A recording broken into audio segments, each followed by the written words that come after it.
भारत में लगातार internet penetration बढ़ रहा है। आज इंडिया दुनिया का सबसे बड़ा ह्यूमन रिसोर्स कैपिटल है। 140 करोड़ लोग भारत में 2 करोड़ रुपया खर्च करेंगे। मार्केट अपॉर्चुनिटी कितनी बड़ी है, भारत में पॉपुलेशन का बेनिफिट भी बहुत है।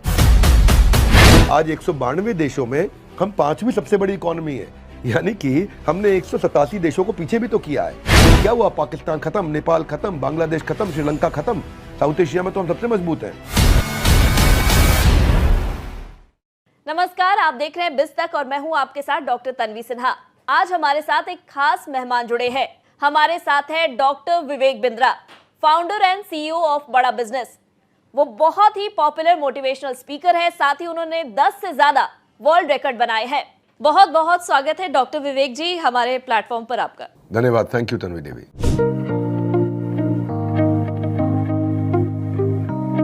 लगातार आप भारतीय इकोनॉमी को बूस्ट करने की बात कर रहे हैं, तो आपको क्या लगता है भारतीय इकोनॉमी की ग्रोथ के रास्ते में बढ़ने के लिए किन चीजों पर फोकस होना चाहिए? पहले भारत को समझो, भारत जो है ना बहुत तेज ग्रोथ पे लगा हुआ है। इस समय सेकंड लार्जेस्ट इंटरनेट प्रेजेंस है इंडिया के अंदर जी।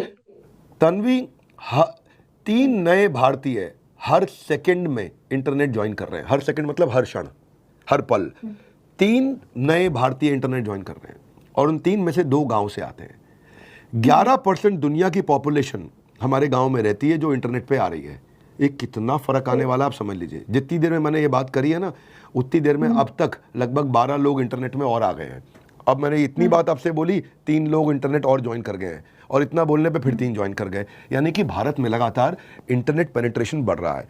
और इंडिया में दूसरी चीज समझिए, ह्यूमन रिसोर्स में आज इंडिया दुनिया का सबसे बड़ा ह्यूमन रिसोर्स कैपिटल है, यानी कि सबसे ज्यादा मैन पावर है। और जब तक भारत 100 साल का होने वाला है, 1947 से 2047, जब भारत 100 साल का हो जाएगा, दुनिया का 21% मैन पावर भारत में होगा।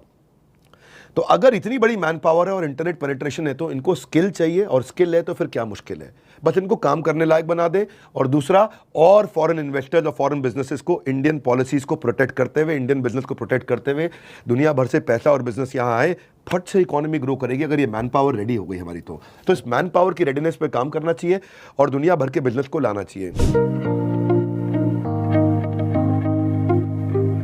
जैसे आईएमएफ और दूसरी संस्थाएं हैं, वो भारत पर काफी विश्वास जता रही हैं। क्या आपको लगता है उसी तेजी से विश्व पटल पर वो अपना नाम दर्ज करा पाएगी?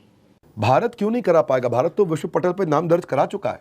बॉस्टन कंसल्टिंग ग्रुप ने क्या बोला कि भारत में जो सन 2000 के बाद का पैदा हुआ बच्चा है, इस समय जो मेरा कैमरामैन है वो सन 2000 के बाद पैदा हुआ है, ये आदमी अपनी लाइफ में 2 करोड़ रुपया खर्च करेगा। आप समझ रहे हैं मेरी बात को? यानी कि 140 करोड़ लोग भारत में 2 करोड़ रुपया खर्च करेंगे, ये 2800 लाख करोड़ से ज्यादा। तो आप मार्केट अपॉर्चुनिटी कितनी बड़ी है, भारत में पॉपुलेशन का बेनिफिट भी बहुत है। आज 192 देशों में हम 5वीं सबसे बड़ी इकोनॉमी है, यानी कि हमने 187 देशों को पीछे भी तो किया है। फॉरेन रिजर्व में हम 6ठी सबसे बड़ी इकोनॉमी है, जिसके पास में आज फॉरेन रिजर्व इतना है। क्या हुआ, पाकिस्तान खत्म, नेपाल खत्म, बांग्लादेश खत्म, श्रीलंका खत्म, साउथ एशिया में तो हम सबसे मजबूत हैं। देखो वर्ल्ड बैंक क्या कहता है, वर्ल्ड बैंक के प्रेसिडेंट कहते हैं कि इंडिया तो 8% पे ग्रो करेगा। ये राइट टाइम है इंडिया के लिए। चाइना, यूएस 1% पे ग्रो कर रहा है, चाइना 4.25% पे ग्रो कर रहा है, जापान 1.5% पे ग्रो कर रहा है। भारत के लिए एक्सपेक्टेड ग्रोथ रेट है 8%। आप ये देखो ना कि अमेरिकन, यूके, फ्रेंच प्रेसिडेंट आज टाटा ग्रुप को धन्यवाद कर रहे हैं एयरक्राफ्ट की, जो उन्होंने आकर के डील्स करी हैं। आज आप देखते हो कि इंडिया फोरफ्रंट पे है, कर्जा उतारने के लिए मदद कर रहा है श्रीलंका की, अफ्रीका की। जहां पाकिस्तान $1 बिलियन किसी से मांग रहा है, हमारे यहाँ देखो $1 बिलियन की कंपनी हर 3 दिन में नई बार पैदा हो जाती है। तो विश्व पटल में हम अपना नाम दर्ज करा चुके हैं। बस अब एफिशिएंटली ग्लोबल ट्रस्ट और ग्लोबल अपॉर्चुनिटी को लेना है। चाइना +1 स्ट्रैटेजी चल रही है दुनिया में, कि चाइना और चाइना के अलावा इंडिया, ये 2 इकोनॉमी को देखा जा रहा है नए बिजनेस में घुसने के लिए। सो हम लोग और हमारे ग्लोबल फुटप्रिंट अब बहुत मजबूत होने जा रहे हैं। We are doing very well.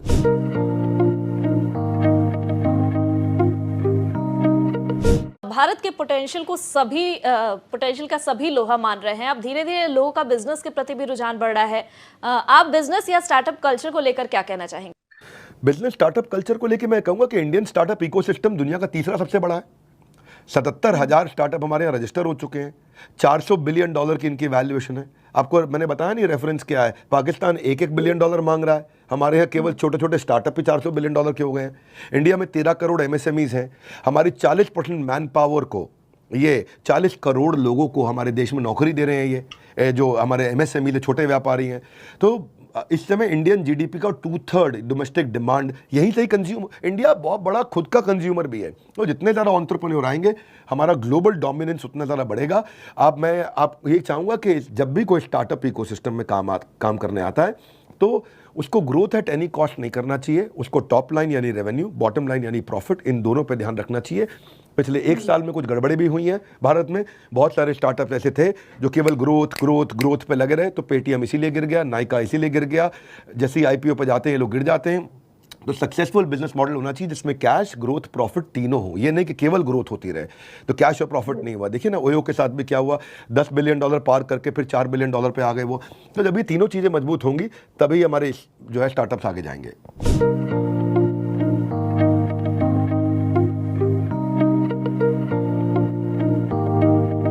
विवेक जी, अगर कोई नए बिजनेस की शुरुआत करना चाहता है उसे किन बातों का ख्याल रखना चाहिए आपके अनुसार, और एक बिजनेस को ग्रो करने के लिए आपका मंत्र क्या होगा? नए बिजनेस को शुरू कर रहे हैं तो उसका थोड़ा व्यू पॉइंट ऐसा होना चाहिए कि मैं प्रोडक्ट ऐसा बनाऊं जिसके लिए कस्टमर एडवांस में पैसा दे दे, लॉन्च से पहले दे दे, या लॉन्च कर दूं तो तुरंत दे दे। ऐसा माल ना बनाना शुरू कर दूं जिसका पैसा 3 महीने 6 महीने बाद आए माल बेचने के। तो पहला इस प्रश्न का उत्तर होना चाहिए आपके पास में। कस्टमर का इंटरेस्ट होगा तभी बिजनेस में आपकी ग्रोथ आएगी। अब अगर मैं और गहरा उतरता हूं, क्योंकि मैं स्टार्टअप्स के लिए काम करता हूं, तो पहली चीज वो जब बिजनेस शुरू करते हैं तो अपने रेवेन्यू मॉडल को कई बारी कमजोर छोड़ देते हैं। डिफरेंशिएशन नहीं लेकर के आते, वही काम करते हैं जो सारे कर रहे हैं। अरे ये भी कर रहा है, ये भी कर रहा है, ये भी कर रहा है, अरे हम भी कर देंगे भैया, क्या बात करते। इसने पकौड़ी लगाई, इसने भुट्टे के स्टॉल लगाया, इसने फल फ्रूट का स्टॉल, हम भी लगा देंगे। साधारण उदाहरण में बोल रहा हूँ। या फिर लो कॉस्ट मार्केटिंग नहीं कर पाते, बड़ा पैसा खर्च करते हैं। कई बार अगर ऐसा बिजनेस है जो कि ट्रेडिशनल बिजनेस है तो लोकेशन बड़ी इंपॉर्टेंट होती है। कई बार हम लोग कंपटीशन को समझ नहीं पाते, आउट कम्पीट हो जाते हैं। या पार्टनर्स कभी ठीक नहीं होते। पार्टनर्स का संबंध भी, फाउंडर्स का संबंध भी बड़ा इंपॉर्टेंट है। अगर नया बिजनेस शुरू कर रहे हैं तो फाउंडर देखें कि भाई मेरी ताकत है X, इसकी ताकत है Y, हम दोनों मिल जाएंगे तो X × Y हो जाएगा, X + Y नहीं होगा। लेकिन हम लोग ऐसे लोग ढूंढते हैं जो मेरी तरह सोचता हूँ, मेरी तरह करता हूँ, जो मैं करता हूँ वो भी वही करता हूँ। तो अगर ये दोनों मिलके वही करेंगे तो उनको वही मिलेगा जो पहले से मिल रहा था। तो पार्टनर को फाउंडर ठीक होना चाहिए। आप कैश बर्नआउट ना हो, मॉडल को ऐसे बना के रखें, प्रोडक्ट का एक्सपीरियंस एक्सेलेंट हो। ऐसा धंधा बनाइए कि आपको इन्वेस्टर को चेज ना करना पड़े, बस कस्टमर अपने आप ही पैसा दे दे, कस्टमर ही आपका इन्वेस्टर बन जाए। पार्टनरशिप अलायंसेस भी करने चाहिए।